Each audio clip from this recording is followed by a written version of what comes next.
What's up, gamers? Another video today. Today we're going to be talking about something a little bit different from normal. And while it is related to games, it's actually more of a gaming news and gaming drama, which is the Palworld and Nintendo lawsuit that was recently announced, and one that we were expecting for quite some time. But as much as we were expecting it, we kind of had this bit of a lull as far as, like, is it going to actually happen? Are they just preparing? Why hasn't it happened yet? So looking into it a little bit deeper, Nintendo and the Pokemon Company have filed a patent infringement lawsuit against pocketpair, which makes the game Palworld. This lawsuit seeks to an injunction against the infringement and compensation for damages on the grounds that Palworld, a game developed and released by the defendant, infringes multiple patent rights. And then their response basically saying that it is unfortunate that they are forced to allocate significant time to matters unrelated to game development, which makes me think that they've been prepared for this defense, and maybe that, you know, this might end up in their favor ultimately. You know, maybe not the ultimate shutdown of the game, which is the biggest fear for people who do play the game, but ultimately, you know, we've been expecting this for a while. I talked about it for a while, but why? You know, why now? You know, and my thoughts were that there's likely two reasons to this. First is that copyright law may alone not suffice. And this is important whenever you look at the definition of it. Remember, a patent protects new inventions, processes, or scientific creations. A trademark protects brands, logos, slogans, and a copyright protects original works of authorship. So looking into why it might not be a copyright infringement case is that we're not taking a Pikachu and then putting it into the game. It's still a Pikachu. These are new creations, you know, whether they're similar or not, and they're saying that their patents protect against those new creations, not the design of the characters, but the processes and the creations, basically the functions within the game, how the gameplay, like how you interact with the gameplay, how the systems work effectively. So despite these similarities, I think we can assume here that no actual designs ended up being an actual infringement. It is my thought. I think that ultimately they even if they could prove a case with certain of these pals, I think ultimately they looked at it and they most likely saw that they wouldn't have enough of a case to like fully shut it down, is my thought. The second reason that they might have wanted to avoid a possible backlash might have been from the community. If you look at the Pokemon Scarlet and Violet reviews, which is their most recent, I guess, major release, they've released DLC since. This critic says a square wheel spins more smoothly and fluidly than this game. If 3 Pokemon or characters come into view at once, the whole game creaks and falters. And then this user review that says that the performance issues are hard to forgive, but what's worse than that is that the biggest detractor of this game is every other Pokemon game. It seems like minimal features are added. It seems like the game itself isn't trying to truly innovate and truly change what it's doing. So people ultimately have a bit of, what's the word, apathy towards Pokemon's case, because I mean, honestly, I don't think it appeals to people in the same way that it used to. And this could be a boomer take, and that's totally fine, but I think that they've kind of staggered, or they've kind of stagnated in terms of providing innovation into their game, which they are protecting to the point where now you can look at a case history and you can see slapping fan creations with cease and desist orders. And then, of course, for streamers and content creators, issuing DMCAs, additionally taking down ROM sites, a lot of which probably include some of these Pokemon games as well. So the issue ultimately is that we're looking at is why patent law? So why choose patent law here in this case? So patents on Pokemon games aim to basically prevent direct imitations of gameplay mechanics, but ultimately it feels like a hindrance on the gaming industry. Let's look at how they're using it. So some of the examples I found were applying specific characteristics to individuals of the same product. So meaning that a Pokemon that you could find could have a nature that you're looking for, could give benefits to certain attack or special attack, defensives, and that makes sense. You know, if you're imitating those natures one to one and saying that like they just took the system and then put it in their game, I could understand that infringement. But at the same time, now apparently anything that has a collection system, now you can't have any sort of variation. That to me doesn't make sense. For a game that's not trying to copy Pokemon but does inevitably have a monster battle system is World of Warcraft. World of Warcraft has battle pets, and you get differing stats depending on the character's ID, that or the battle pet's ID. So now are they infringing on that patent? No, I don't feel like they are.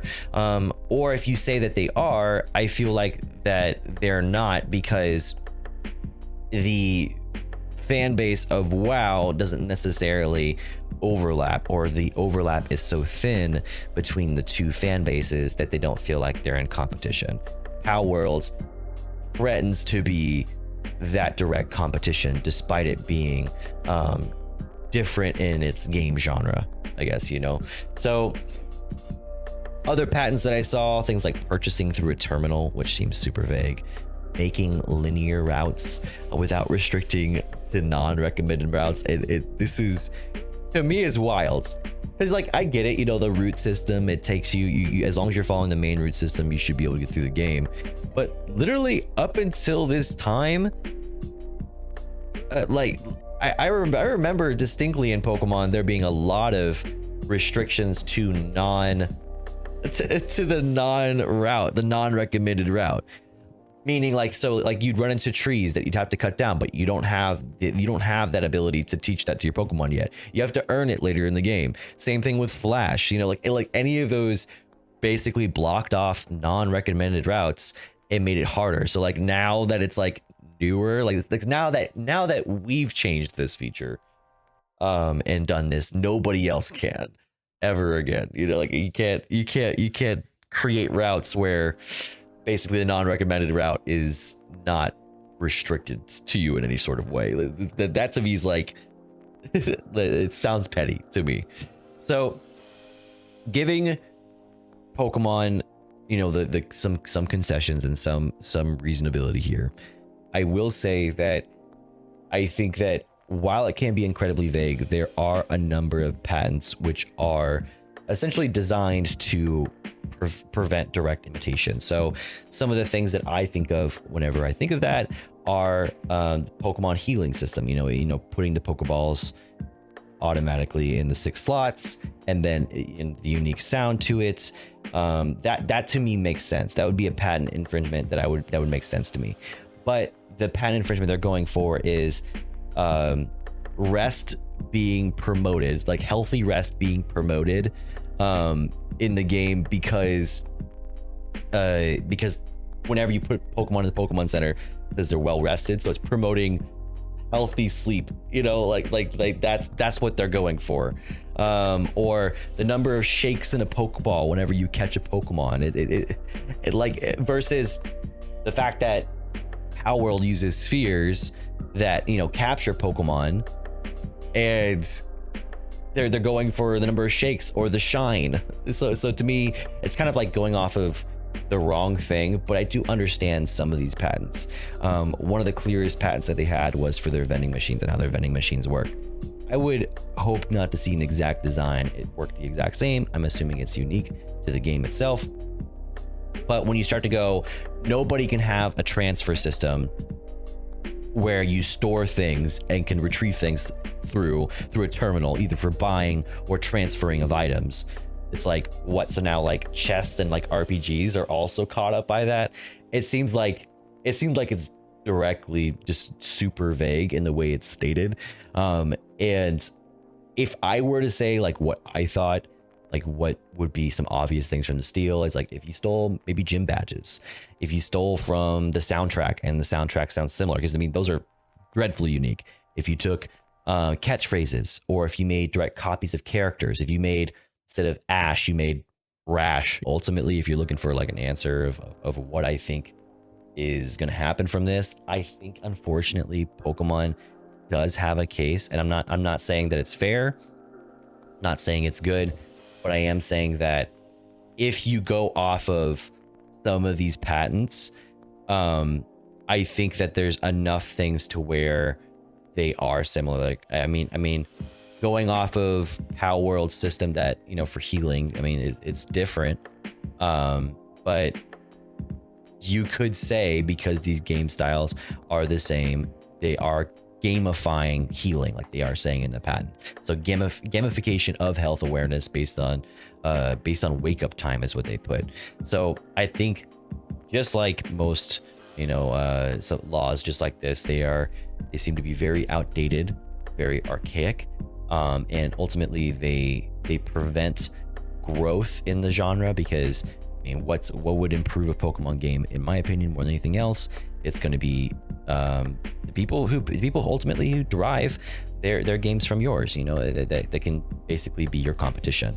I think competition breeds better games ultimately, but I do think, unfortunately, there is a case in this, because there are systems that you could trace down in the function of how they work a one-to-one. Now you could say that Palworld, like, yeah, you can catch humans as well as like, you know, boss Pokemon, but I think that adding additional things and then the rest of it, I don't think that's enough for them to say that it's a unique feature.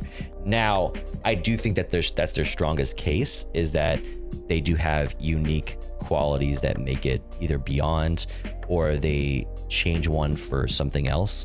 You know, like 1 for 1.5. You know, it's slightly different or slightly improved. But I don't know if that's going to be enough to hold up in court. And personally, I think there will be something that will be inevitably changed. They'll have to change inevitably how some function works, and that's I think there's nothing that can be done about that, because as silly as it sounds, I think that it's impossible to disconnect these two, and I don't think that Pokemon or Nintendo is going to be willing to allow their game to be constantly overlapped. I think they were okay with it for a while, because maybe it drew away the attention from their game and maybe the failures of the game. But as we come into a new season, when they're bound to release another Pokemon game, I think it's been 2 years now. I mean, we have DLCs, but I think with the length of time it's been, I think we're due for another game. And so I don't know if they'll let this stand much longer. You know, it's because they have game sales to make, and if Palworld is still threatening them, then that might be hurting their margins. That's my thoughts on it. Hope you enjoyed the video. Let me know in the comments what you feel like is maybe Palworld's their worst infringement, if any. And of course, Discord, Twitter, stream is all ShawnSetGO. Feel free to share your thoughts in those forums, or message me with any of these type of information. I know this is kind of not my typical content, but I do like to share in news that I think is worth discussing as well as worth debating. So I hope this was helpful or informative to you. All right, I'll catch you in the next one. Peace.